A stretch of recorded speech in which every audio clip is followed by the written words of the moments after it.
అన్నమయ్య జిల్లా special deputy collector Ramadevi సోమవారం ఉదయం రోడ్డు ప్రమాదంలో మృతి చెందారు. వివరాల్లోకి వెళ్తే జిఎన్ఎస్ఎస్ స్పెషల్ డిప్యూటీ కలెక్టర్ మరియు అన్నమయ్య జిల్లా గ్రీవెన్సెల్ జిల్లా కోఆర్డినేటర్ గా రమాదేవి పనిచేస్తున్నారు. ఈ రోజు ఉదయం పీలేరు నుండి గ్రీవెన్సెల్ లో పాల్గొనడానికి అన్నమయ్య జిల్లా రాయచోటికి రమాదేవి కారులో విచ్చేస్తుండగా ప్రమాదవశాత్తు 2 కార్లు ఢీకొనడంతో రమాదేవి అక్కడికక్కడే మృతి చెందడం జరిగింది. ఈ ఘోర రోడ్డు ప్రమాదంలో 4 వ్యక్తులు తీవ్ర గాయాలయ్యాయి. ప్రమాదంలో మృతి చెందిన రమాదేవిని మరియు గాయాలైనటువంటి వారిని పరామర్శించడానికి అన్నమయ్య జిల్లా కలెక్టర్ వినోద్ కుమార్ స్వయంగా ఆసుపత్రికి విచ్చేసి అక్కడ ఏర్పాట్లను అడిగి తెలుసుకున్నారు. ప్రమాదం జరిగిన ప్రదేశానికి కూడా అన్నమయ్య జిల్లా కలెక్టర్ వెళ్లి ఏ విధంగా ప్రమాదం జరిగిందనే విషయంపై ఆరా తీశారు. రమాదేవి మృతికి ఆంధ్రప్రదేశ్ రాష్ట్ర ముఖ్యమంత్రి నారా చంద్రబాబు నాయుడు తీవ్ర విచారాన్ని వ్యక్తం చేశారు. వారి కుటుంబ సభ్యులకు ప్రగాఢ సానుభూతిని తెలియజేశారు.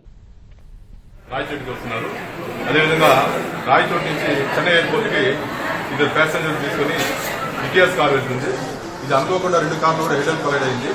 ఈ కార్లో దీంట్లో Ramadevi madam deputy collector spot లో చనిపోయారు. డ్రైవర్ కి ఇంజురీస్ అయినాయి. అదేవిధంగా విటిఎస్ కార్లో కూడా డ్రైవర్ కి స్వల్ప గాయాలైనాయి. వెనకాల ఉన్న ప్యాసింజర్స్ కి ఏమి ఇంజురీస్ లేవు.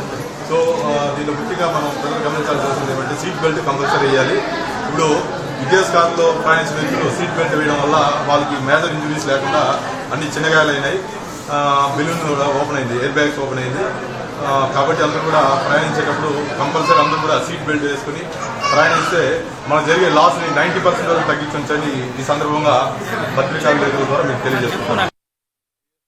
ప్రతి ఒక్కరూ తప్పనిసరిగా యూట్యూబ్లోకి వెళ్ళి కడప వార్తను లైక్ చేయండి, సబ్స్క్రైబ్ చేయండి. ఇట్లు మీ జి రమణయ్య, ఎడిటర్, కడప వార్త.